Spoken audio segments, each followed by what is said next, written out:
Hi everyone, WhatsApp, कैसे हैं आप सभी लोग।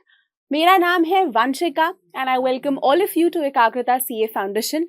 आज मैं आप लोगों के लिए लेके आ गई हूँ हमारे सेल्स ऑफ गुड्स एक्ट का कंप्लीट वन शॉट रिवीजन। तो मेरे साथ इस वीडियो में बने रहो और अपने सेल्स ऑफ गुड्स एक्ट को कम से कम टाइम में फटाफट से पढ़ते चलो, लॉजिक समझो और रिवाइज करो।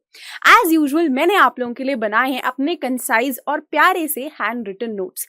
इन्हीं के थ्रू मैं आप लोगों को पढ़ाऊंगी और इन्हीं के थ्रू आप लोगों को आता है बहुत बहुत ज्यादा मजा पढ़ते हुए। तो जितना मजा मुझे पढ़ाने में आएगा, आई होप आप सभी को भी आज उतना ही मजा पढ़ने के अंदर आने वाला है। चलो, तो सेल्स ऑफ गुड्स एक्ट जो है ना, वैसे तो ये हमारे कॉन्ट्रैक्ट एक्ट का ही पार्ट हुआ करता था, क्योंकि देखो सेल्स ऑफ गुड्स का मतलब क्या हो गया, गुड्स को खरीदना और बेचना।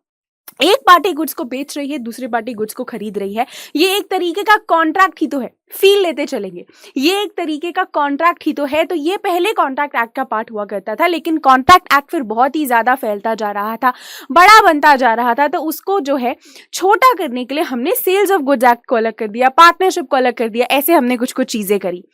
1 जुलाई 1930 को ये इनैक्ट हुआ था। और यहाँ पे जब हम लोग सेल्स ऑफ गुड्स की बात करते हैं तो गुड्स में हमारा क्या आता है, गुड्स में हमारा आता है मूवेबल प्रॉपर्टी। मतलब वो हर तरह की मूवेबल प्रॉपर्टी जिसको आप एक जगह से उठा के किसी और जगह रख सकते हो। फॉर एग्जांपल मेरा एक मोबाइल फोन, ये मूवेबल है, इसको मैं कहीं से भी उठा के कहीं पे भी रख सकती हूँ। तो ये भी हमारा क्या बन जाता है, एक मूवेबल प्रॉपर्टी बन जाता है। और यही जो एक्ट है वो हमारे पूरे के पूरे इंडिया के ऊपर भी एप्लीकेबल हो जाता है।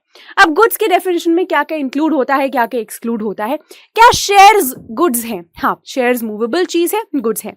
शेयर सर्टिफिकेट मूवेबल चीज है, गुड्स है। ग्रास यानी कि जो आपकी घास होती है वो मूवेबल है। हाँ, अगर आप मूवेबल मैम, वो तो चिपकी हुई होती है बट आप उसे काट तो सकते हो ना।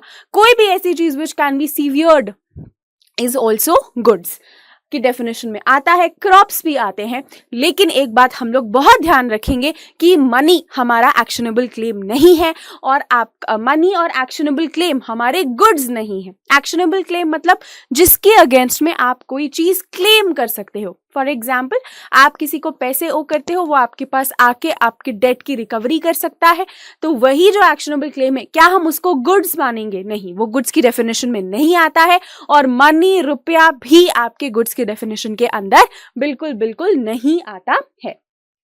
ओके, नेक्स्ट हमने बात करी इमूवेबल प्रॉपर्टी की। तो जैसे मैम आपने हमें बताया कि सिर्फ सेल्स ऑफ गुड्स एक्ट में हम लोग गुड्स की बात करें यानी मूवेबल चीजों की बात करें, तो वैसे क्या इमूवेबल प्रॉपर्टी के लिए कोई और एक्ट बना है? तो मैंने कहा हाँ, ट्रांसफर ऑफ प्रॉपर्टी एक्ट में हम लोग इमूवेबल प्रॉपर्टीज के बारे में बात करते हैं।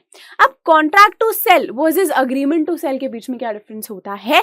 देखो, जब भी आप कोई कॉन्ट्रैक्ट टू सेल करते हो ना, उस केस में ownership of the goods is transferred immediately to the other person. For example, मेरे और तुम्हारे बीच में कोई कॉन्ट्रैक्ट हुआ, तो अगर मेरे और तुम्हारे बीच में कोई कॉन्ट्रैक्ट ऑफ सेल हुआ है कि तुमने मुझसे मेरा फोन खरीद लिया, तो अगर तुमने मुझसे मेरा फोन खरीद लिया तो वो ओनरशिप मेरी, जैसे ही तुमने मुझे पैसे दिए और मैंने तुम्हें अपना फोन दे दिया, वो ऐसा माना जाता है कि हमारा जो कॉन्ट्रैक्ट ऑफ सेल है वो पूरा हो गया है। जो हमारा कॉन्ट्रैक्ट ऑफ सेल है वो पूरा हो गया है। जबकि अग्रीमेंट टू सेल के केस में ऐसा नहीं होता है। अग्रीमेंट टू सेल के केस में क्या होता है कि बायर और सेलर जो है ना, वो सिर्फ इस केस में अग्री करते हैं टू सेल। ठीक है, they are only and only agreeing to sell. In fact there is no transaction happening. For example, if me and you both of us we agree, तुमने बस बोला मैं आपका आईफोन खरीदना चाहता हूं और मैं 10 दिन बाद खरीदूंगा, तो ये सिर्फ एक अग्रीमेंट हुआ है। एक्चुअली में ना तुमने मुझे आईफोन के पैसे दिए ना मैंने तुम्हें आईफोन दिया। So this was just an agreement to sell. Next, document of title to goods क्या होता है? तो देखो, कोई भी गुड्स को जब बेचना होता है ना, उसका जो डॉक्यूमेंट का टाइटल है यानी बिलोंग किसको करते हैं वो goods, that is what is known as document of title to goods. For example, अगर आपको रेलवेज के थ्रू कोई सामान खरीदना है या कहीं पे पहुंचाना है तो एक रेलवे रिसीट होती है। जैसे ही गुड्स आपके रेलवेज में, आपके ट्रेन में, मालगाड़ी ऐसे ट्रेन में चढ़ते हैं तो रेलवे रिसीट साथ में जाती है। और यही रिसीट ओनर को भी जो the person who is receiving on the receiving ends of goods, जब वो रिसीट प्रेजेंट करता है तभी उसको वो गुड्स जो है वो ट्रांसफर किए जाते हैं। So this railway receipt is the document of title to the goods. यानी इतने सारे जो हम लोग वुड के लॉग्स ट्रेन के थ्रू भेज रहे थे, उसका जो टाइटल था है ना, वो रेलवे रिसीट के अंदर था। So document of title to goods, उन इतने सारे वुड लॉग्स का जो ट्रेन के थ्रू जा रहे थे उनका जो टाइटल था वो थी वो रेलवे रिसीट, या फिर ऐसे ही सिमिलरली आपका बिल ऑफ लेडिंग भी आ जाता है और आपका मल्टी मॉडल शिपमेंट के केस में मल्टी मॉडल वाला डॉक्यूमेंट भी आ जाता है। नेक्स्ट हमने बात करी एक मर्केंटाइल एजेंट का कि मर्केंटाइल एजेंट कौन होता है। सो मर्केंटाइल एजेंट वो एजेंट होता है जो कि गुड्स को या तो कंसाइन कर सकता है, कंसाइन का हमें मतलब पता है, किसी को असाइन कर सकता है कि तुम बेचो गुड्स, या फिर वो खुद ही गुड्स सेल कर सकता है। मतलब कोई भी एजेंट जो कि आपके बिहाफ पे कपड़े बेच रहा है, कुछ भी आपका बिजनेस बेच रहा है, that is what is a mercantile agent. अब इनसॉल्वेंसी क्या होती है, देखो इनसॉल्वेंसी का मतलब है कि आपको जिसको जितने पे करने हैं, लेट्स से आपको किसी को 10 करोड़ पे करने हैं लेकिन आपके पास सिर्फ 5 करोड़ है, तो आपके पास पैसा पे करने को तो बस 5 करोड़ है लेकिन आप ओ 10 करोड़ करते हो। So when the liabilities extend the amount of assets, that is in that situation उसको हम लोग क्या बोलते हैं, एक इनसॉल्वेंसी की सिचुएशन बोलते हैं।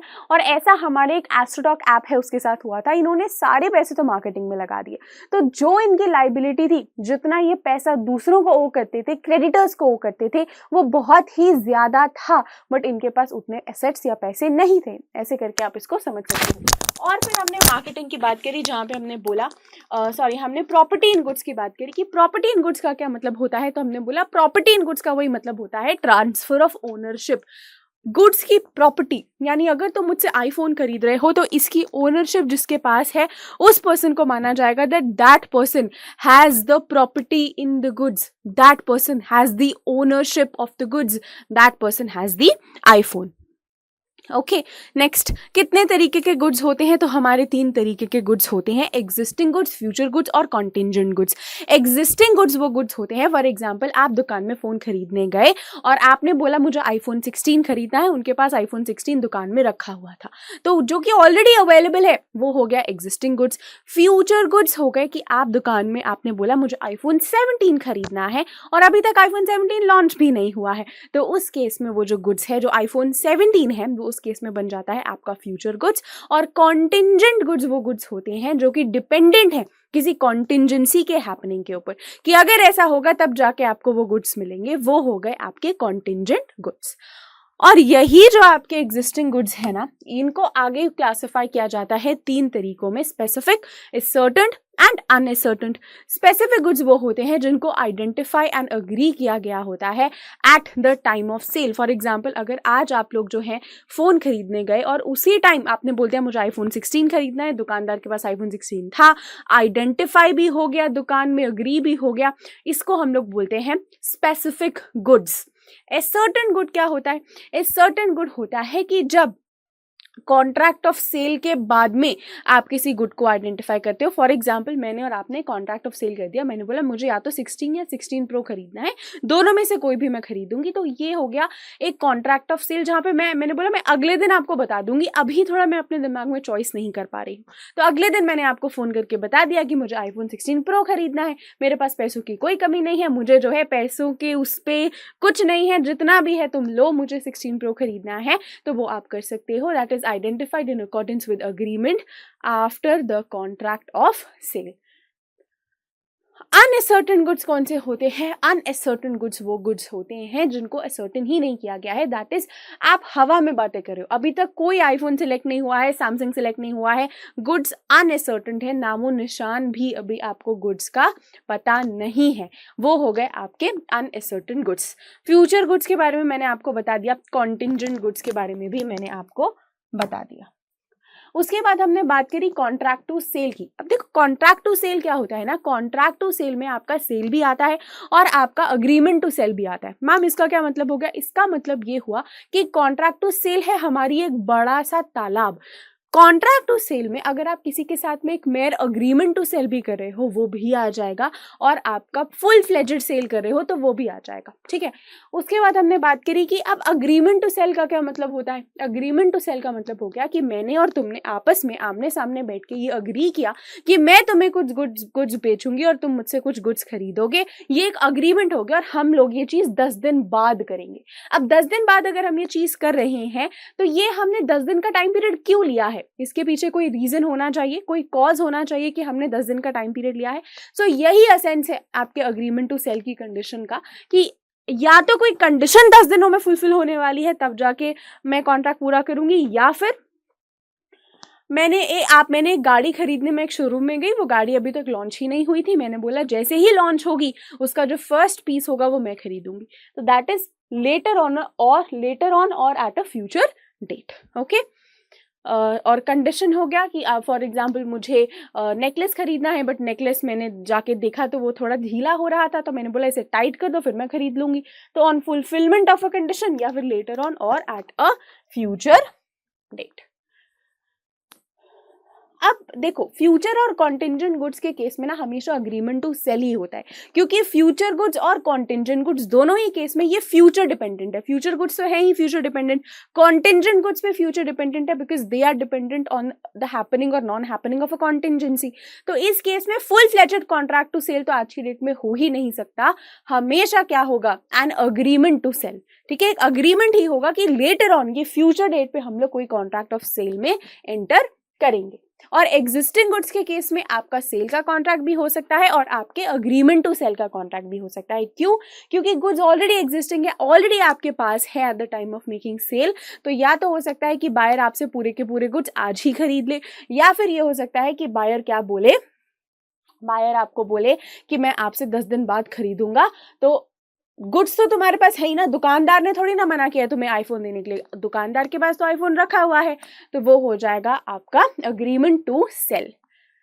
नेक्स्ट है आपका कॉन्ट्रैक्ट ऑफ सेल। अब कॉन्ट्रैक्ट ऑफ सेल में आपका आ जाता है अग्रीमेंट। देखो, कॉन्ट्रैक्ट ऑफ सेल में अगर मैं और आप कोई कॉन्ट्रैक्ट कर रहे हैं, अगेन वही एग्जांपल लेते हुए कि आप मेरे से आईफोन खरीदना चाहते हो, तो अगर आप आईफोन खरीदना चाहते हो तो उसके लिए एक पहले अग्रीमेंट होगा, हम दोनों मिलकर कॉमन म्यूचुअल प्राइस डिसाइड करेंगे।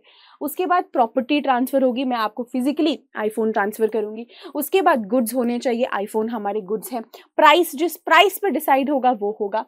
And then essentials of a valid contract, जितने भी नॉर्मल हमने कॉन्ट्रैक्ट एक्ट में असेंशियल्स पढ़े थे वो भी फुलफिल होने चाहिए, because essentially the sales of goods act was a part of the Indian contract act only.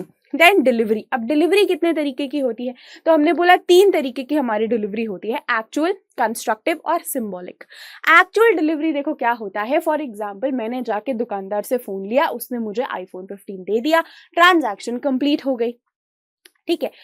Symbolic delivery क्या होती है, मैंने गाड़ी खरीदी, तो आपने देखा होगा शोज में या टीवी शोज में जब भी गाड़ी को देते हैं तो एक गाड़ी देने के बजाय फोन तो आप हाथ में दे सकते हो, आप गाड़ी की चाबी देते हो। दैट चाबी, that key is a symbolic delivery, it symbolises that you are giving forward something.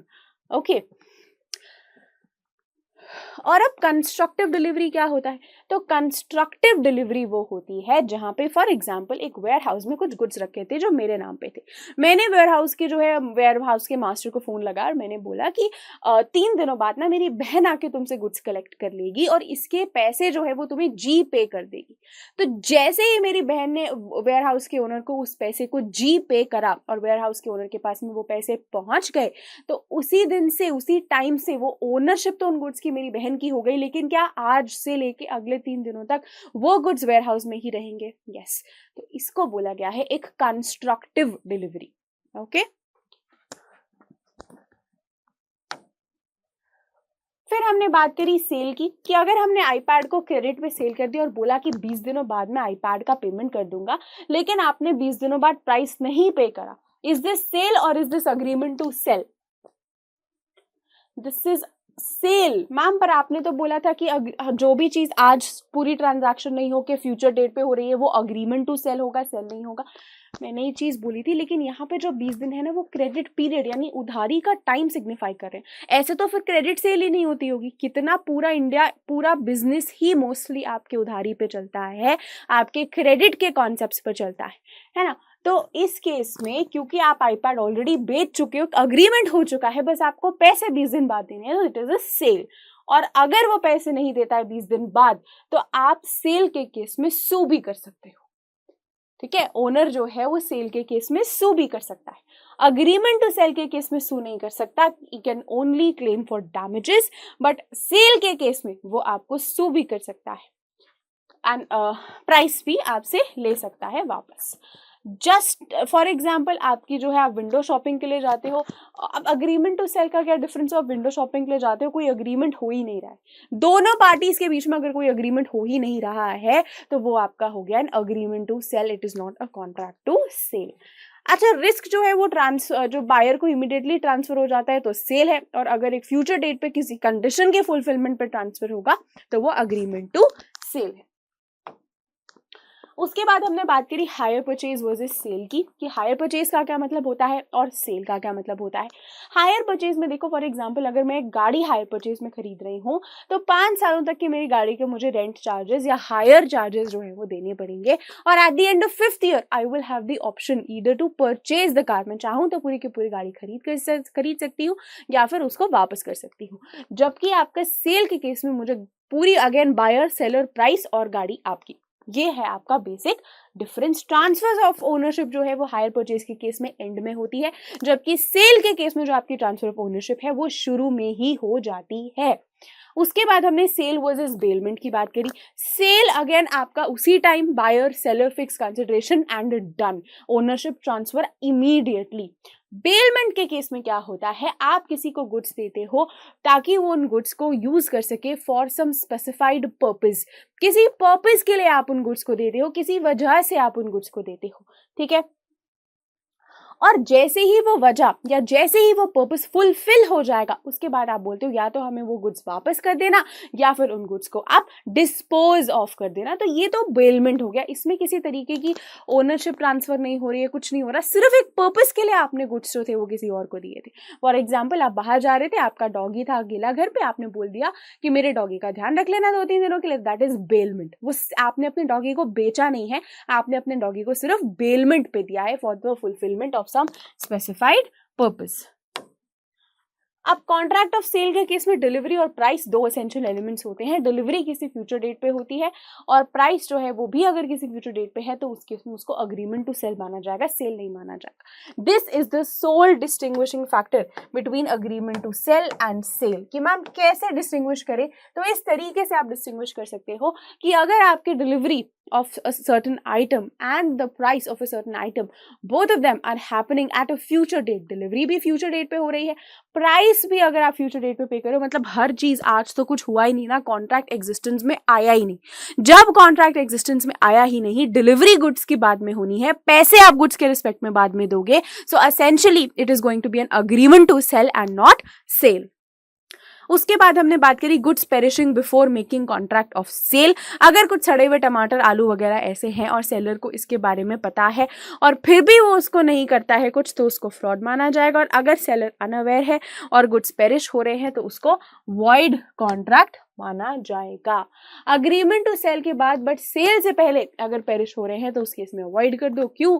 क्योंकि अग्रीमेंट तो हो चुका है, बट सेल से पहले टमाटर सड़ गए, avoid the agreement. Obviously you are not going to take the delivery of rotten tomatoes. अब असर्टेनमेंट ऑफ प्राइस, तो प्राइस जो है किसी भी चीज का, सेल ऑफ गुड्स में, गुड्स का जब आपको प्राइस असर्टेन करना है कि मैं आपको, आप मेरे से आईफोन 15 या कुछ भी खरीद रहे हो तो कितने का आप खरीदोगे, तो या तो वो हम कॉन्ट्रैक्ट जो अपना करेंगे सेल का उसमें लिख देंगे, या फिर वो कॉन्ट्रैक्ट ही बताएगा कि आपको किस तरीके से प्राइस का पता चलेगा, या फिर मैं और वो पार्टी के बीच में जिस तरीके की डीलिंग्स होंगी, जिस तरीके की बातचीत होगी, उस बातचीत से ही हम लोग ये निकाल पाएंगे कि मैं आईफोन 15 कितने का आपको बेचूंगी। और अग्रीमेंट टू सेल अगर एक वैल्यूएशन पे है, और कि मतलब फॉर एग्जांपल मुझे आपको, आप मुझसे आईफोन खरीद रहे हो और वो उस आईफोन की वैल्यू कोई थर्ड पार्टी करने वाला है, बट थर्ड पार्टी ने उसको करने से मना कर दिया, उसने बोला मुझे तुम लोगों के झंझट में नहीं पड़ना, मैं कोई आईफोन की वैल्यू नहीं करने वाला, तो उस केस में आप या तो अग्रीमेंट को अवॉइड कर दोगे, और अगर आप अग्रीमेंट को अवॉइड नहीं कर पाते हो, दैट इज जो थर्ड पार्टी वैल्यूएशन नहीं कर पा रहा है वो बायर की वजह से नहीं कर पा रहे, ठीक है, कि दो पार्टीज है to the contract apart from the seller, उन दोनों में से किसी एक पार्टी की वजह से अगर वो नहीं कर पा रहा है तो उस केस में the party at fault will be liable to pay the damages. Next, conditions and warranties. तो देखो कंडीशन एंड वारंटी क्या होता है ना, कंडीशन तो आपका मेन कॉन्ट्रैक्ट है कि जो भी मेन कॉन्ट्रैक्ट है उसके रिलेटेड जो मेन कंडीशन है दैट इज योर कंडीशन, और वारंटी क्या होता है, warranty is your collateral to the main contract, additional to the main contract, supplementary to the main contract. ठीक है। और अगर आपकी कंडीशन का ब्रीच होता है तो उस केस में तो आपका पूरा अग्रीव पार्टी जो है वो उस कॉन्ट्रैक्ट को रिप्यूडिएट ही कर देगी, यानी कैंसिल ही कर देगी। कि मेन जिस चीज के लिए आपका कॉन्ट्रैक्ट एग्जिस्टेंस में आया था, अगर वही चीज फुलफिल नहीं हो पा रही है, then the aggrieved party has the full right कि वो उस कॉन्ट्रैक्ट को कैंसिल करे, उस कॉन्ट्रैक्ट में हिस्सा ना ले, उस कॉन्ट्रैक्ट का पार्ट ना बने। और दूसरे केस में जहां पे अग्रीव पार्टी जो है आपका क्या था दूसरा केस, हाँ, वारंटीज का। वारंटीज जो है वो मेन कॉन्ट्रैक्ट का पार्ट नहीं होती है, वो additional to the main contract होती है। तो उस केस में अग्रीव पार्टी सिर्फ और सिर्फ डैमेजेस ही क्लेम कर सकती है। क्यों? क्योंकि ये मेन कॉन्ट्रैक्ट नहीं है ना, ये तो एडिशनल है। जो मेन कॉन्ट्रैक्ट है वो अगर सही से नहीं हो रहा है तब तो कैंसिल ही कर दो, उस कॉन्ट्रैक्ट का पार्टी मत बनो। बट वारंटी एक एडिशनल आइटम है, सप्लीमेंट्री है, कोलेटरल है टू द मेन कॉन्ट्रैक्ट। तो अगर वो चीज फुलफिल नहीं हो पा रही है तो आप क्या करोगे? You can claim the damages.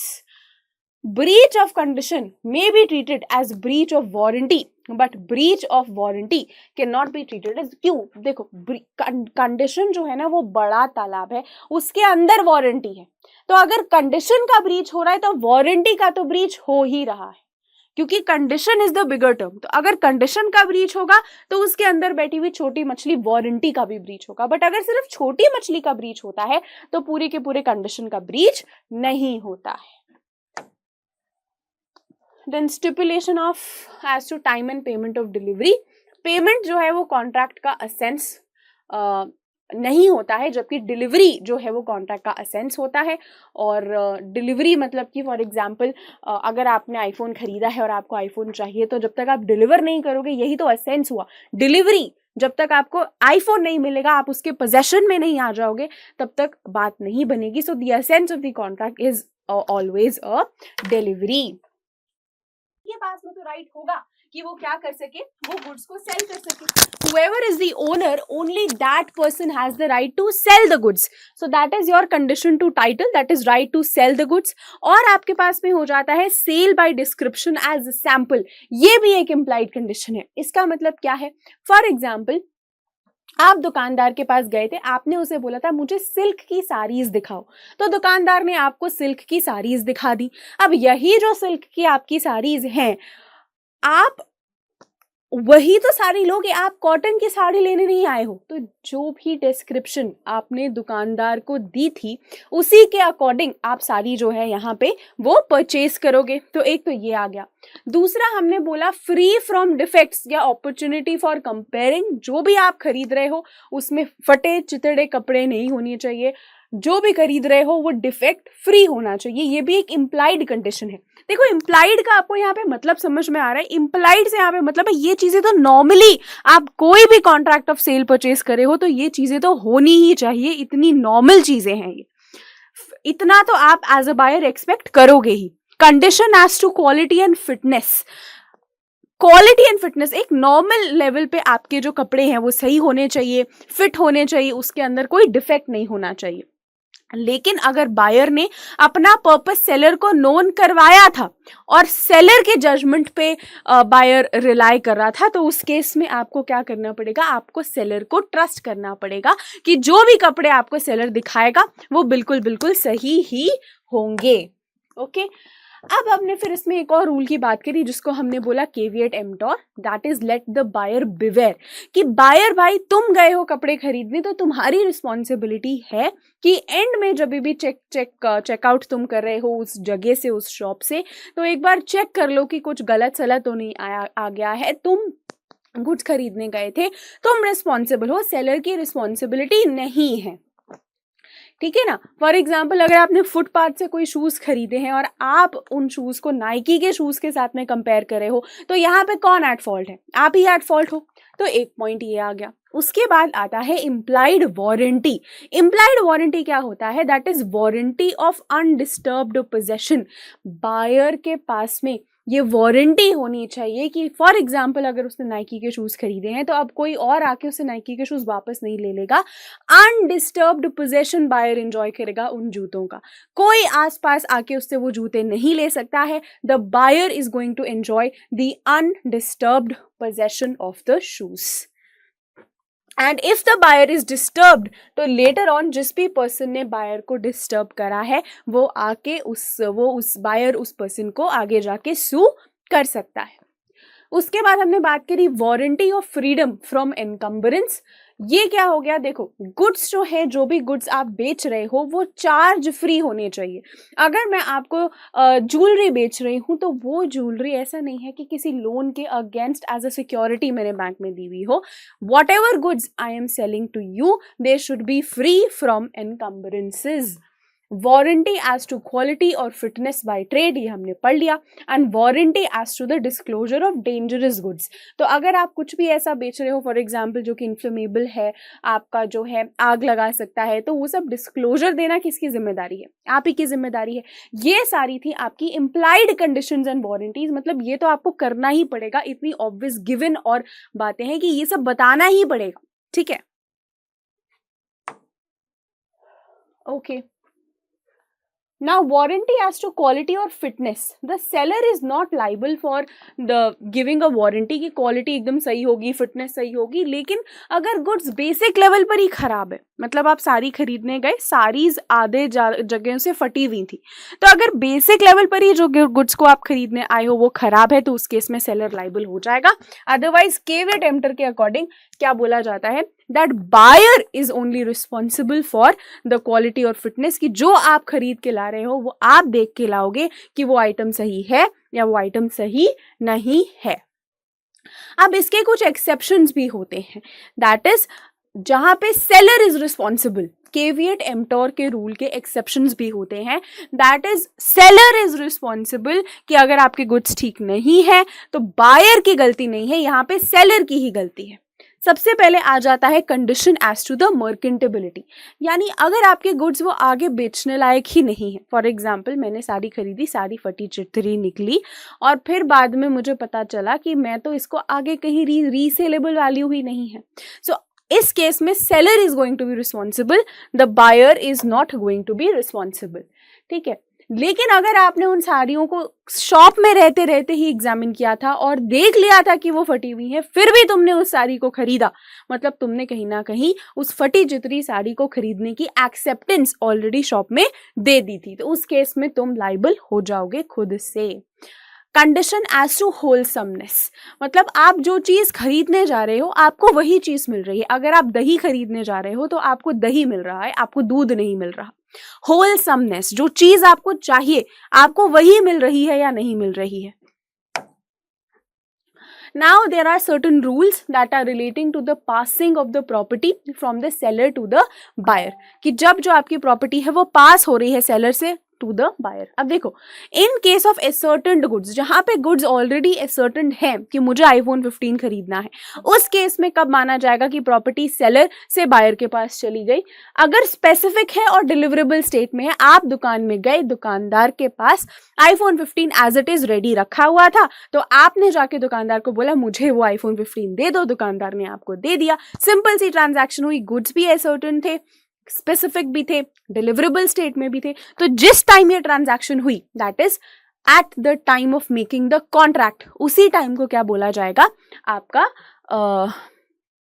Time जहां पे आपका प्रॉपर्टी ट्रांसफर हुई बायर के पास। सेकेंड केस में अगर जो आपके गुड्स हैं वो स्पेसिफिक नहीं है, आपको उन्हें स्पेसिफिक करवाना पड़ेगा डिलीवरेबल स्टेट में लाने के लिए। फॉर एग्जाम्पल कई लोग जो हैं वो चावल जो है वो पैकेट वाले नहीं लेते हैं, खुले लेते हैं, या चीनी खुली लेते हैं। तो चीनी जो इतने बड़े बोरे में है उसको वो पैकेट में डाल के दे देते हैं। तो to make the rice in a deliverable state आप कुछ प्रोसेस कर रहे हो, तो उस टाइम पे आपका time of passing the property कब होगा? जब आपने उसको डिलीवरेबल स्टेट तक पहुंचाया, जब आपके वो खुले चावल बोरी से आपके पैकेजिंग में आ गए, उसी को हम लोग बोलेंगे आपका time when the property gets transferred from the seller to the buyer. Third point बोलता है seller to ascertain the price, जहां पे सेलर को अभी अपने गुड्स का प्राइस एसर्टन करना है, तो जब वो करेगा उस टाइम पे फिर आपका कॉन्ट्रैक्ट होगा, उसी को हम लोग मान लेंगे the time of transfer of property. Now what happens in case of unascertained goods? Unascertained goods के केस में तब तक ट्रांसफर नहीं माना जाएगा जब तक आपने उन्हें एसर्टेन नहीं किया। अब ऑब्वियसली अगर आप दुकान पे जाके बोल रहे हो मुझे या तो आईफोन खरीदना है या मुझे सैमसंग खरीदना है, you are not sure what you want to purchase, तो उस केस में आपकी प्रॉपर्टी इन गुड्स ट्रांसफर कब होगी? जब आप श्योर हो जाओगे, जब आप स्पेसिफिकली दुकान पे जाके बोलोगे कि भाई मुझे तो सैमसंग ही खरीदना है, मुझे आईफोन में इंटरेस्ट नहीं है, that will be the time when actually the property is going to be transferred. When we give goods to the carrier, तो हमने जो है राइट रिजर्व कर दिया है डिस्पोजल का। फॉर एग्जाम्पल हमने क्या किया, हमने 10 लॉरीज जो है वो आपके रिक्शा में रखवा दी और हमने बोला कि पहले तो तुम रिक्शा वाले पैसे लो, उसके बाद ही लॉरीज को लेके जाना। तो अगर वो पैसे नहीं लेते हैं तो वो लॉरीज को आगे लेके नहीं जा पाएगा। ये आपने खुद से एक कंडीशन जो थी वो अटैच कर दी। इसके बाद में हमारा एक टॉपिक आता है which is goods Saint on approval basis, जहां पे आपने कुछ गुड्स को अप्रूवल बेसिस पे भेजा है। सेलर ने बायर को कुछ गुड्स भेजे अप्रूवल बेसिस पे, कुछ साड़ीज भेजी। अब कौन सा ऐसा टाइम होगा जहां पे ये माना जाएगा कि आपके गुड्स जो हैं वो सोल्ड हो चुके हैं, सेल हो चुके हैं? तो एक तो अगर आपने फॉर एग्जाम्पल लेट्स से आपने क्या करा, आपने 10 दिन का टाइम फिक्स करा था। मैं होलसेलर थी, मैंने एक रिटेलर को साड़ीज भेजी और बोला कि अगर तुम्हें ये साड़ीज पसंद ना आए, तुम्हारे पास 10 दिनों का टाइम है इन साड़ीज को बेचने का, ट्राई करने का। अगर तुम नहीं बेच पाओ या नहीं पसंद आए तो 10 दिन बाद तुम मुझे वापस कर देना। अब क्या हुआ, 10 दिन क्रॉस हो गए, 15 दिनों तक वो साड़ीज उसके गोडाउन में पड़ी रही और उसने ना तो मुझे वापस करी ना उसने बेची। तो उस केस में भी माना जाएगा that the property in the goods has already been transferred to the retailer. Why? Because 10 दिन का टाइम सेट हुआ था ना कि अगर तुम 10 दिन में वापस नहीं करोगे मतलब वो गुड्स बिक चुके हैं, मेरी तरफ से वो गुड्स सेल हो चुके हैं। तो या तो एक ही कंडीशन हो गई, या फिर आपने क्या करा, आपने एक reasonable period of time pass हो गया उस केस में, या फिर आपने एक्चुअली में बेच दिया उस केस में, या फिर गुड्स आपने बैंक को दिए, बैंक ने उन गुड्स के अगेंस्ट आपने गुड्स जिसको दिए उसने उन गुड्स को बैंक में दे दिया और उसके अगेंस्ट में लोन ले लिया। तो अगर आप कुछ भी गुड्स को एज अ सिक्योरिटी यूज करते हो, उसको एक यही तो माना गया है ना कि वो आपके अपने गुड्स हुए, क्योंकि आप अपनी ही चीज को तो जाके एज सिक्योरिटी बैंक में रख सकते हो, है ना। You can only keep any asset as a security if it belongs to you, तभी तो आप उसको सिक्योरिटी रख रहे हो बैंक में। तो एक ये चीज हो गई कि अगर आपने किसी भी एसेट को एज अ सिक्योरिटी बैंक में रखा हुआ है अगेंस्ट अ लोन, तो फिर से ये इम्प्लाइड हो जाएगा कि आप उसको गुड अपना मान चुके हो, यानी जिसने भी आपको वो बेचा था उसके लिए दैट गुड इज सोल्ड। अब हमने बात करा कि a buyer cannot transfer a better title than he himself has। इसका मतलब क्या हो गया कि अगर किसी का कोई चोरी का माल है, ठीक है, अगर किसी का कोई चोरी का माल है तो उस केस में आप उसको ट्रांसफर नहीं कर सकते हो। फॉर एग्जाम्पल मैंने एक गाड़ी खरीदी और मैंने वो गाड़ी चोरी की है, बेसिकली खरीदी नहीं है, चोरी करी है, तो आगे क्या मैं उस गाड़ी को बेच सकती हूँ? बेचूंगी तो सामने वाले को तो नहीं पता है चोरी की है, वो तो खरीद लेगा मुझसे वो गाड़ी, लेकिन बाद में जब उसे पता चलेगा कि वो चोरी की गाड़ी है तो वो मुझसे अपने वो पैसे रिकवर करेगा जो उसने गाड़ी के लिए मुझे दिए थे, और साथ ही साथ में उस गाड़ी को उसको वापस से रिटर्न बैक करना पड़ेगा to the original owner. Okay, लेकिन इसके कुछ एक्सेप्शंस हैं, जैसे कि एक मर्केंटाइल एजेंट जो है, आपने देखा होगा लैक्मे के एजेंट्स या बहुत सारे कॉस्मेटिक्स कंपनी के एजेंट्स आपको चीज़ें बेचते हैं। Now they are not the real owners of those companies but they still sell. So क्योंकि एक एक्सेप्शन में आता है, एज अ मर्केंटाइल एजेंट आप ये सारी चीज़ें सेल कर सकते हो। उसके बाद हम लोग बात करेंगे सेल बाय जॉइंट ओनर्स की। इस केस में क्या होता है, लेट्स से 4 फ्रेंड्स थे, 3 फ्रेंड्स चले गए, सिर्फ एक फ्रेंड बचा, एक ओनर बचा, तो वो एक ओनर भी क्या जो भी प्रॉपर्टी थी जिसके लिए वो चारों फ्रेंड्स इकट्ठे आए थे उसको बेच सकता है? The answer is yes. उसके पास में भी अथॉरिटी है एज अ जॉइंट ओनर, चाहे वो एक ही बचा है, 3 के 3 जो है वो जा चुके हैं, but this person has the authority to sell that property and the buyer will get a good title in that case also. अच्छा, कॉन्ट्रैक्ट वॉइडेबल हो जाएगा अगर आपने कुछ फ्रॉड करके कोई चीज ऑब्टेन करी थी। फॉर एग्जाम्पल आपने कोई चीज बेची पर उसको गन पॉइंट पे बेचा, ठीक है, किसी को कोवर्स करके बेचा, तो उसको वॉइडेबल अल्टीमेटली माना जाता है। लेकिन बायर क्या करेगा इस केस में, अगर गन पॉइंट में उससे कोई चीज़ खरीदवाई गई है तो वो बाद में क्या करेगा, उस कॉन्ट्रैक्ट को रेसेंड कर देगा, ख़त्म कर देगा। और but if he did not and further he sells it, buyer can let on rescind the contract. लेकिन अगर उसने उसको रेसेंड नहीं करा तो वो क्या फर्दर सेल कर सकता है? हाँ, कर सकता है। तो जो बायर होगा वो उसको गुड टाइटल मिलेगा। क्यों? क्योंकि तुमने भले ही कन्वर्शन में तुमने वो चीज़ खरीदी थी, लेकिन तुमने उसके अगेंस्ट में भी तो कोई एक्शन नहीं लिया। एक बार तुमने खरीद ली, फिर तुमने सोचा छोड़ो अब तो खरीद ली, अब घर पे रख लो, और फिर तुमने आगे जाके बेच दी, तो जो भी बायर जिसको तुम वो चीज़ बेच रहे हो, he is going to obtain a good title only. Next estoppels क्या होता है? एस्टॉपल्स होता है that by the conduct of parties, अगर आपको ऐसा लगता है कि आप कुछ सिग्निफाई कर रहे हो। फॉर एग्जाम्पल, मैं बैठी हूँ, मेरे साथ में एक बच्चा बैठा है, बच्चे ने क्या किया, मेरा आईपैड लिया और वो आईपैड किसी और को बेच दिया मेरे सामने सामने, ना मैंने बच्चे को रोका ना टोका। इसको बोला गया है एस्टॉपल्स का ट्रांजैक्शन हो रहा है। ठीक है। अनपेड सेलर का क्या कॉन्सेप्ट होता है? देखो, अगर आपने गुड्स जो है वो किसी को बेचे, लेकिन किसी गुड्स सेलर ने किसी को बेचे, लेकिन बायर ने सेलर को उसके रिस्पेक्ट में पैसे पे नहीं करे हैं, वो सेलर हो जाता है अनपेड सेलर। और यही जो सेलर है, इसके पास में राइट होता है एक लियन का और एक राइट होता है स्टॉपेज इन ट्रांजिट का। क्यों? क्योंकि इसने गुड्स तो बेच दिए, लेकिन उन गुड्स के रिस्पेक्ट में इसको पैसे नहीं मिले अभी तक। तो इसने गुड्स बेच दिए बट उन गुड्स के रिस्पेक्ट में इसको पैसे नहीं मिले। तो या तो अगर वो गुड्स अभी तक डिलीवर लेट से नहीं हुए हैं, तो वो लियन, राइट ऑफ लियन, मतलब उन गुड्स को अपने ही पास रख लेगा। या फिर अगर कहीं बीच रास्ते तक वो गुड्स पहुंचे हैं, तो इन ट्रांजिट ही उन गुड्स को रोक देगा, तो कि रुक जाओ, अभी डिलीवरेबल स्टेट में मत आओ। तो that is your right to stoppage in transit. उसके बाद हमने बोला sale of official assignee, receiver, pawnee, finder of goods. ये लोग अगर कहीं पे भी गुड्स को बेचते हैं तो उस केस में क्या होता है?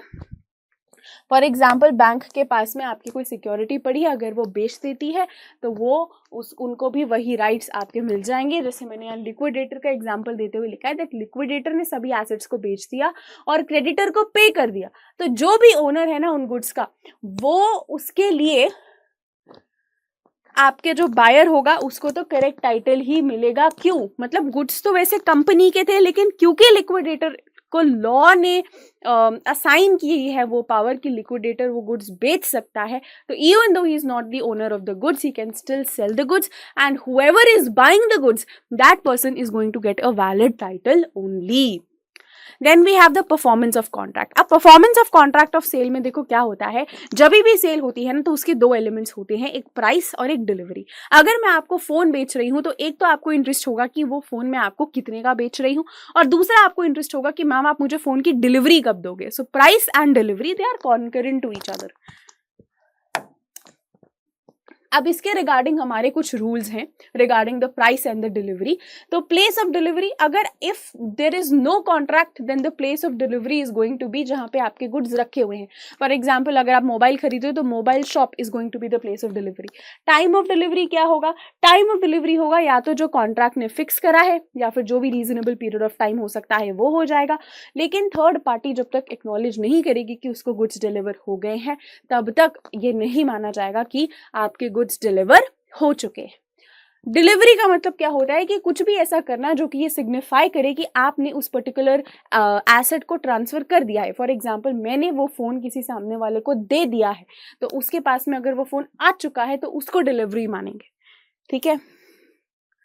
पार्ट डिलीवरी, अगर फॉर एग्जांपल मैं लॉट्स में कुछ दे रही हूँ, तो फर्स्ट लॉट के डिलीवरी के टाइम पे ही माना जाएगा कि डिलीवरी ऑलरेडी हो चुकी है, जब तक कि आप जानबूझ के कोई इंटेंशन नहीं है आपका धीरे धीरे गुड्स को सप्लाई करने का। ठीक है। Expense of putting the goods into deliverable state is to be borne by the seller. अगर आपके गुड्स जो हैं वो फॉर एग्जांपल आप फ़ोन बेच रहे हो, तो चिप अलग है, उसका सॉफ्टवेयर डेटा अलग है, हार्डवेयर अलग है, तो उसको कलेक्ट करने की, असेंबल करने की जिम्मेदारी जो है, उसमें जितने भी खर्चे होंगे वो सेलर ही बेयर करेगा। अगर रॉन्ग क्वांटिटी डिलीवर हो जाती है तो बायर क्या कर सकता है? बायर उसको रिजेक्ट कर सकता है कि तुमने रॉन्ग क्वांटिटी मुझे डिलीवर कर दी, मैंने तुमसे 100 गुड्स मांगे थे बायर ने, और इसने जो है लेट से 110 बेच दिए। तो या तो वो 110 के 110 एक्सेप्ट कर लेगा, या फिर वो क्या करेगा, वो नहीं, या तो वो आपका पूरे के पूरे रिजेक्ट कर देगा, 110 के 110 रिजेक्ट कर देगा, या फिर 100 एक्सेप्ट करेगा। ठीक है, या फिर 100 एक्सेप्ट करेगा। तो मैंने वही लिखा है, बायर में रिजेक्टेड पूरे 110 रिजेक्ट कर दिए, या फिर जितना उसने ऑर्डर करा था दैट इज 100 गुड्स उतना एक्सेप्ट करेगा, या फिर वो क्या करेगा पूरा भी एक्सेप्ट कर सकता है, लेकिन जो भी वो करेगा उस केस में उसको कॉन्ट्रैक्ट रेट पे जरूर करना पड़ेगा। और बायर जो है वो बाउंड नहीं होता है to accept the delivery in installments, वो बाउंड नहीं है कि आपको धीरे धीरे करके आ रहा है तो उसके लिए बायर बाउंड नहीं है। And delivery to the carrier is deemed to be the delivery to the buyer. जब सेलर ने एक बार कैरियर को गुड्स दे दिए तो ये मान लिया जाएगा कि गुड्स आपके बायर को डिलीवर हो चुके हैं from the sellers perspective. And the liability is on the buyer for the deterioration of goods during transit. For example, आप कुछ भी ऐसे गुड्स लेके जा रहे हो जो कि सड़ जाते हैं, डिटीरियोरेट हो जाते हैं, तो उसकी जिम्मेदारी बायर की होती है, क्योंकि एक बार आपने गुड्स, सेलर ने कैरियर में गुड्स चढ़ा दिए, अब सेलर की साइड से वो गुड्स ट्रांसफर हो चुके हैं बायर को, तो अब जो भी होता है उसकी जिम्मेदारी आपके बायर की होती है। Now we have acceptance of delivery. Acceptance of delivery तब मानी जाती है deemed to take place जब buyer seller को intimate कर दे कि हाँ मेरे पास में वो goods आ चुके हैं जो तुम मुझे deliver करना चाहते थे। So when the buyer intimates the seller of acceptance तब माना जाएगा delivery हो गई है। या फिर seller कोई ऐसा act करता है which is inconsistent with ownership. For example, उसके पास में 2 आईफोन के स्टॉक थे, कोई खरीदने आया आईफोन का स्टॉक और अभी भी वो रखे हुए हैं, लेकिन क्योंकि उसका किसी और के साथ में कॉन्ट्रैक्ट हो चुका है तो सेलर ने मना कर दिया दूसरे कस्टमर को कि मेरे पास आईफोन नहीं है। तो उसने बोला क्या सर झूठ बोल रहे हो, पीछे ही तुम्हारे आईफोन रखे। तो उसने बोला नहीं, ये बिक चुके हैं। So he has done an act which signifies कि अब वो ओनरशिप उन आईफोन्स की उसके पास नहीं है, ट्रांसफर हो चुकी है। या फिर lapse of reasonable time. For example, आपने किसी को कोई चीज बेचने को बोला था, वो बेच रहा था, आपने बोला था 10 दिन तक ना बिके तो वापस कर देना, 2 साल हो गए हैं, तो ऑब्वियसली आप क्या मानोगे कि वो चीज अब आपकी नहीं है। अब हम लोग बात करने वाले हैं हमारे अनपेड सेलर के कॉन्सेप्ट की। तो देखो अनपेड सेलर क्या होता है ना, फॉर एग्जाम्पल मैंने आप लोगों को कुछ गुड्स बेचे, ठीक है, अब आपने या तो उस मैंने फॉर एग्जांपल आपको लेट्स से एक फ्रिज बेचा और वही फ्रिज मैंने आपको बेचा, ओनरशिप तो मैंने उसके आपको ट्रांसफर कर दी, दैट इज डॉक्यूमेंट पे मैंने उसको सेल दिखा दिया, लेकिन फ्रिज मैंने आपको बोला कि मैं आपको 1 दिन बाद डिलीवर करवाऊंगी आपके घर के पास। तो अभी क्या हो रहा है, ओनरशिप तो आपकी ट्रांसफर हो रही है लेकिन पोजेशन ऑफ द गुड्स अभी ट्रांसफर नहीं हुआ है। एक तो ये केस हो गया। दूसरा केस हो गया जहां पे ओनरशिप और पोजेशन दोनों ट्रांसफर हो गया है लेकिन बायर ने अभी तक मुझे पेमेंट नहीं करा है। तो दोनों ही केसेस में मैं क्या बन जाती हूं, मैं बन जाती हूं एक अनपेड सेलर, है ना। तो वही कॉन्सेप्ट हमने यहाँ पे लिखा हुआ है कि दोनों ही केसेस में the seller becomes an unpaid seller. अब देखो क्रेडिट सेल और अनपेड सेलर में क्या फर्क है। अगर आपने मेरे और बायर के बीच में कॉन्ट्रैक्ट हुआ कि बायर मुझे क्या करेगा 10 दिन बाद पेमेंट देगा या 2 महीने बाद पेमेंट देगा, तो ये एक उधारी की ट्रांजैक्शन है, ये क्रेडिट सेल है, इसमें आप अनपेड सेलर नहीं बोलोगे बिकॉज कॉन्ट्रैक्ट में पहले से ही ये बात लिखी थी कि आप मुझे 2 महीने बाद में पैसे दोगे। तो जब कॉन्ट्रैक्ट में पहले से ही एक क्रेडिट का एलिमेंट था, पहले से ही एक उधारी का एलिमेंट था, तो उस केस में आप अनपेड सेलर नहीं होते हो, वो क्रेडिट सेल होती है। और हमने क्या बोला, और हमने बोला कि अब क्रेडिट सेल किस केस में नहीं मानी जाएगी, दैट इज जब आपको 100 रुपए देने थे लेकिन 100 रुपए देने के बजाय आपने या तो कुछ नहीं दिया या 50 रुपए दिए या 99 रुपीज दिए, तो जो बचा हुआ अमाउंट है वो आपका अनपेड हो जाएगा। तो उस केस में आप क्या बन जाओगे, एक अनपेड सेलर। अब अनपेड सेलर के कुछ राइट्स और कुछ ड्यूटीज होते हैं against the buyer and against the goods. For example मैंने आपको फ्रिज बेचे और आपने मुझे उसके पैसे नहीं दिए तो मैं अनपेड सेलर बन गई।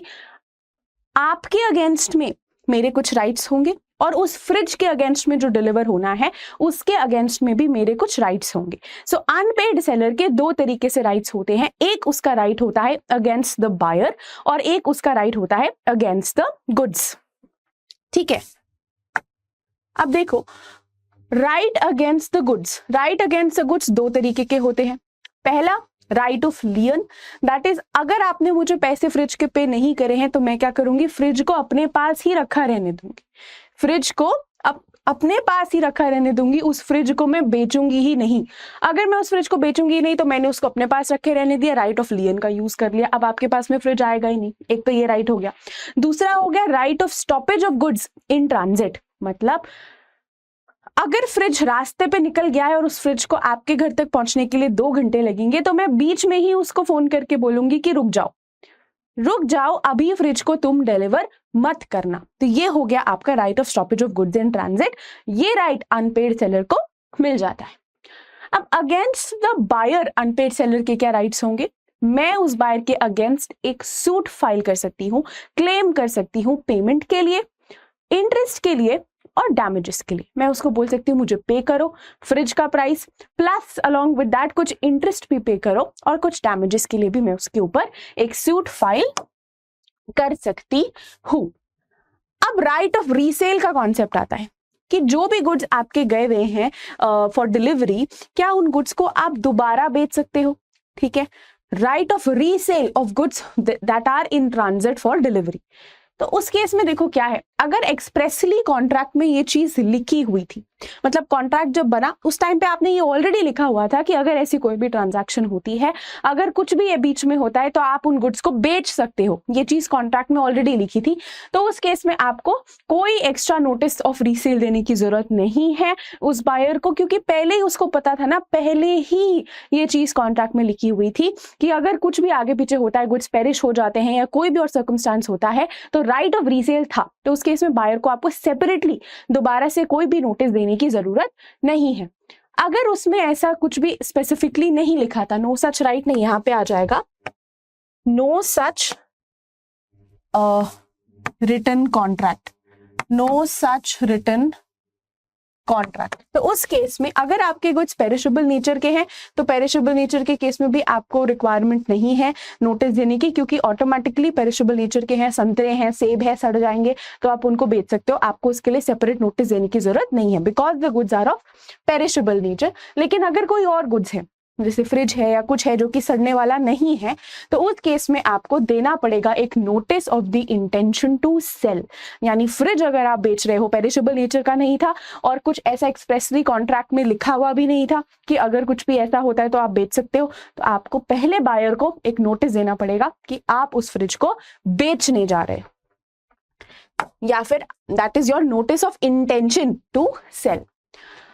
ठीक है, अगर आपने वो नोटिस दे दिया और फिर भी आपका अनपेड है, ठीक है, और आपने अगर नोटिस नहीं दिया तो भी क्या आप सेल कर सकते हो? The seller can't claim the damages and the buyer shall be entitled to profit on sale. यानी आपने क्या करा, आपने नोटिस नहीं दिया लेकिन फिर भी आपने बेच दिया, तो उस केस में अगर उस फ्रिज को बेच के आपको लॉस हो रहा है तो वो जो आपका लॉस होगा वो आपका होगा, लेकिन अगर आपको प्रॉफिट हो रहा है तो उस केस में buyer shall be entitled to the profit on that fridge. मतलब जो आपने फ्रिज बेचा, आपको प्रॉफिट हुआ, वो प्रॉफिट अब आपको बायर के साथ में भी शेयर करना पड़ेगा।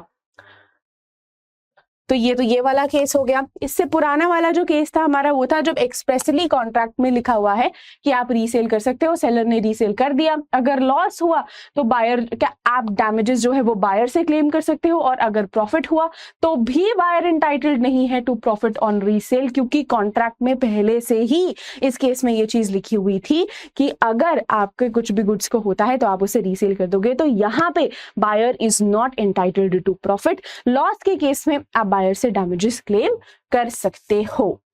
और जो भी सब्सिक्वेंट बायर होगा ना, मतलब जिसको भी आप ये रीसेल कर रहे हो, तो सब्सिक्वेंट बायर है उसको हमेशा गुड टाइटल ही मिलेगा उस फ्रिज का, उसके लिए वो टाइटल ऑफ जो होगा वो हमेशा गुड ही होगा in all the circumstances. Okay, seller's right of lien ends when the seller delivers the goods to the buyer or the carrier। मतलब देखो वेव कर दिया राइट ऑफ लियन बाय एस्टॉपल। अब हम ये दूसरी पार्ट है, जब सेलर ने कैरियर को या गुड्स डिलीवर कर दिए हैं, मतलब अब सेलर के घर से, सेलर के वेयरहाउस से वो गुड्स आगे ट्रांसफर हो चुके हैं, आगे पुश हो चुके हैं। तो जब वो गुड्स आगे पुश हो चुके हैं तो सेलर का जो राइट था गुड्स को अपने पास रखने का, लियन का, वो उसी टाइम पे खत्म हो जाता है। सब सेल क्या होता है? सब सेल होता है कि आपने गुड्स बेचे बायर को और बायर ने आगे किसी और को वो गुड्स बेच दिए, that is what is a सब सेल टू सब बायर। फॉर एग्जांपल मैंने इन्हें गुड्स बेचे, इन्होंने आगे किसी और को गुड्स बेच दिए, तो मैं हुई सेलर, ये हुए बायर, और जो थर्ड पार्टी आ रही है वो हो गई सब बायर। ओके, अब अगर ये सेलर के असेंट से हो रहा है, मतलब मेरी मर्जी से मैंने गुड्स इन्हें बेचे, इन्होंने गुड्स आगे बेच दिया और मुझे इसके बारे में पता था और मुझे इसके बारे में कोई प्रॉब्लम नहीं थी, तो उस केस में right of लियन and stoppage in transit आपको मिल जाएगा। यानी कि सेलर के पास में ये राइट है कि वो क्या कर सके, उन गुड्स को रोक सके, अपने पास में रख सके या फिर स्टॉपेज इन ट्रांजिट करवा सके। I am an unpaid seller and have the right to retain goods.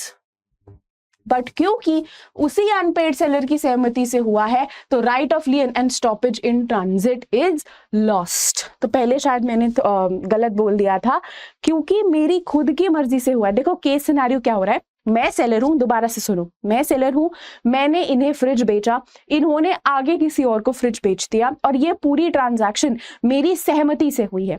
मैं जो सेलर थी, मेरी सहमति से ये ट्रांजैक्शन हुई कि इन्होंने भी आगे फ्रिज बेच दिया। तो इस केस में अगर कुछ भी गुड्स के साथ उल्टा सीधा होता है तो मैं जो सेलर हूं, मेरे पास में राइट ऑफ लियन कि मैं उन गुड्स को अपने पोजेशन में रख लूं, या right of stoppage in transit कि मैं बीच रास्ते में उन गुड्स को मना कर दूं कि अब ये डिलीवर नहीं होंगे, ये हक मैं लूज कर देती हूं, क्योंकि मेरे ही असेंट से आगे सब बायर को वो गुड्स बेचे गए थे। ठीक है, अब अगर मेरे असेंट के बगैर हो रहा है, without the assent of seller, तो उस केस में मेरे पास में right to stoppage in transit भी रहता है और राइट ऑफ लियन भी रहता है, क्योंकि मुझे तो पता ही नहीं था कि जो फ्रिज मैंने इन्हें बेचा है वो इन्होंने किसी और को आगे बेच दिया है, मुझे इस बारे में कोई नॉलेज नहीं थी। तो उस केस में मेरे पास में राइट ऑफ लियन भी होता है, right of stoppage in transit भी होता है। ठीक है, मैं अनपेड सेलर की मर्जी के बिना ही किसी को सेल कर दिया तो आपके पास में वो दोनों राइट्स रहते हैं। अब बायर के क्या राइट्स होते हैं, बर्थडे के लिए केटरिंग करवानी थी, केटरिंग वाले अगले दिन आए ही नहीं, तो ऑब्वियसली आपका बायर जो है वो क्या बन गया, बेचारा बायर बन गया। क्योंकि बायर के अब क्या राइट्स होंगे इस केस में, इस पूरी ट्रांजैक्शन में जो आपका बायर है जिसने खरीदे थे गुड्स, उसके क्या क्या राइट्स होंगे, suit for damages for non delivery. उसके पास में वो गुड्स आई नहीं तो क्या वो केस फाइल कर सकता है? हाँ, क्योंकि वो बोलेगा मेरे पास में तो गुड्स आई नहीं, मैं केस फाइल कर रहा हूं। He has the option to file suit for damages for non delivery, suit for specific performance. For example, अगर कोई फैंसी ड्रेस कॉम्पिटिशन था, बायर ने कोई स्पेसिफिक ड्रेस खरीदी थी, उसको वही ड्रेस चाहिए थी, लेकिन कोई और ड्रेस मिल रही है, तो वो बोलेगा मुझे किसी और ड्रेस के साथ में, ऑल्टरनेटिव के साथ में कॉम्पेंसेट मत करो, मुझे तो वही व्हाइट वाली फ्रिल वाली ड्रेस चाहिए थी, मुझे उसी के साथ में कॉम्पेंसेट करो। तो ये आपका हो जाएगा कि स्पेसिफिक परफॉर्मेंस, स्पेसिफिक ड्रेस ही मुझे चाहिए थी। तो उसके लिए भी वो केस फाइल कर सकता है बायर कि भाई मुझे तो वही स्पेसिफिक व्हाइट ड्रेस चाहिए थी, मुझे किसी और डैमेजेस से कोई मतलब नहीं है, मुझे वो स्पेसिफिक ड्रेस के लिए ही मैं तुम्हारे ऊपर केस फाइल कर रहा हूं।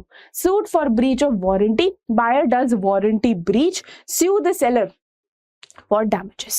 कुछ भी वारंटी का ब्रीच होता है, सेलर को स्यू कर दो, डैमेजेस अपने ले लो। और suit for anticipatory warranty breach, again sue the seller for the damages so caused। Okay, next concept आता है ऑक्शन सेल का। अब देखो ऑक्शन सेल के केस में क्या होता है ना, आप क्या करते हो, ऑक्शन के केस में क्या होता है, नीलामी। आपने कभी नीलामी होती हुई देखी है? मूवीज में ऐसे बहुत सारे केसेस में हमने नीलामी देखी है जहां पे ऑडियंस बैठी है और आप खड़े हुए हैं। तो जहां ऑडियंस बैठी है और आप खड़े हुए हैं, आप क्या कर रहे हो, अलग अलग लोग बोली लगाते हैं। फॉर एग्जाम्पल, पेंटिंग्स की नीलामी होती है, पेंटिंग्स को लोग बेचते हैं, आर्ट लवर्स पेंटिंग्स को खरीदते हैं। तो फॉर एग्जाम्पल यहाँ पे एक पेंटिंग रखी हुई है, तो अलग कोई बोलेगा मैं 5 लाख देने को तैयार हूं, फिर 5,50,000, 6 लाख, ऐसे करके जो हाईएस्ट बिडर होता है, जो सबसे ज्यादा बोली लगाता है, उसकी वो पेंटिंग अल्टीमेटली हो जाती है फॉल ऑफ हैमर के थ्रू। ठक ठक ठक जब हो जाएगा तो जो भी हाईएस्ट बिडर होगा उसकी वो पेंटिंग हो जाएगी। This is your basic of an auction. अब देखो यहाँ पे होता क्या है, एक रिजर्व प्राइस सेट किया जाता है जिसको हम लोग बोलते हैं एक upset price. Ma'am upset price क्या होता है? उदास प्राइस नहीं। अपसेट प्राइस का मतलब होता है कि जो भी इस पेंटिंग को बेच रहा है उसने मिनिमम बोला हुआ है कि मैं इसको 5 लाख से कम का नहीं बेचूंगा। तो बोली अब ऑक्शन सेल के केस में 5 लाख से स्टार्ट होगी कि first will be 5 lakh, then it will go only up and up and up. उसके नीचे कोई भी बोली नहीं लगा सकता, कोई ये नहीं बोल सकता कि मुझे तो 4 लाख की पेंटिंग खरीदनी है, क्योंकि सेलर ने upset price, reserve price, minimum price to sell that painting, वो ही कितना रखा हुआ है? 5 लाख रखा हुआ है। Okay, so that is your reserve price. Fall of hammer indicates the transfer of ownership. जैसे ही फॉल ऑफ हैमर होता है तो उससे हम लोग ये मानते हैं कि आपकी ओनरशिप जो है वो ट्रांसफर हो चुकी है। अब लॉट्स के केस में क्या होता है, जो हर एक लॉट होता है ना, it is deemed to be a separate contract. For example toys खरीद रहे हो तो टॉयज का एक लॉट आया, फिर टॉयज का दूसरा लॉट आया, फिर तीसरा लॉट आया, तो every lot, each lot is suppose to be a separate transaction, okay, completed by seller by the sale of hammer. This is not sale, this is fall, completed by the fall of hammer, and right to bid may be reserved expressly by or on behalf of seller। अब इसका क्या मतलब है, देखो seller क्या कर सकता है, या तो खुद बैठ सकता है उन ऑडियंस में, या अपने बिहाफ पे किसी और को बिठा सकता है ऑडियंस में, ताकि उसका प्राइस बिड का ऊपर जाए, ठीक है ना। तो या तो वो खुद बैठ सकता है या अपने बिहाफ पे किसी को बिठा सकता है। अगर बायर सेलर ऐसा कुछ भी करता है तो सेलर को उसके लिए एक सेपरेट नोटिफिकेशन जारी करनी पड़ेगी। सेलर को सेपरेटली ये बात सभी को बतानी पड़ेगी कि मैं या तो खुद बैठने वाला हूं या फिर मैं अपने बिहाफ पे किसी और को बिठाने वाला हूं ऑडियंस में, ठीक है, तभी तो एक लॉफुल ट्रांजैक्शन होगी। अगर सेलर खुद ही अपनी बोली में बैठेगा या खुद ही अपने बिहाफ पे किसी को बिठाएगा तो वो बात सभी लोगों को पता होनी चाहिए, तभी तो वो लॉफुल हुई, अदरवाइज वो अनलॉफुल ट्रांजैक्शन मानी जाती है। ओके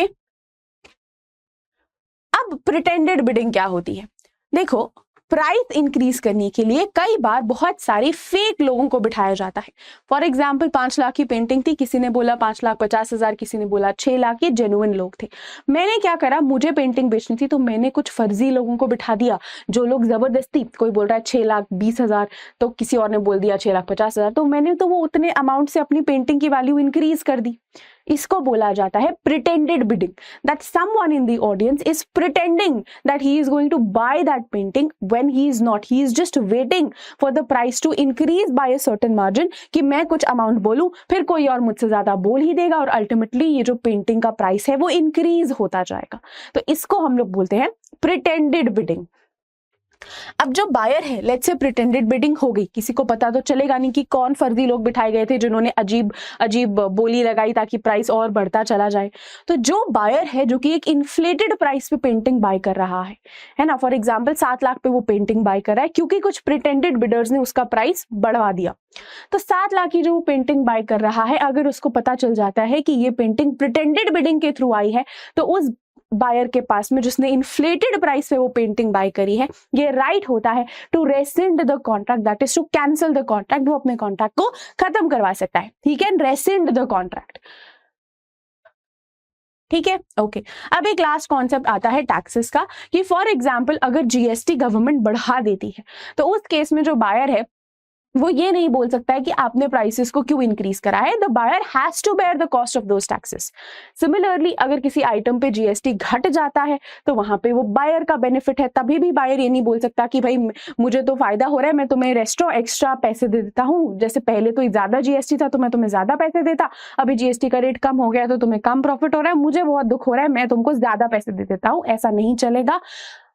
जीएसटी अगर इंक्रीज हो रहा है तो वो बायर की कॉस्ट है, डिक्रीज हो रहा है तो बायर का बेनिफिट है, उसके अलावा उस ट्रांजैक्शन या उस केस में कुछ भी नहीं कर सकता है। All right, So with this we come to an end of the Sales of Goods Act का one short revision lecture. I hope आप सभी को ये बहुत पसंद आया होगा। अगर आपके कुछ questions हो आप comment section में लिख सकते हैं, मैं उनको जरूर आंसर करूंगी। And that is it for today. बहुत इंटरेस्टिंग लेक्चर था, बहुत मेहनत से मैंने अपने हैंड रिटन नोट्स बनाए, आपके साथ शेयर करे, एकदम शॉर्ट समराइज्ड फॉर्म में सब कुछ करा, और कम से कम टाइम में as usual I promised you कि हम ये एक्ट को कंप्लीट करेंगे, और हमने करके दिखाया।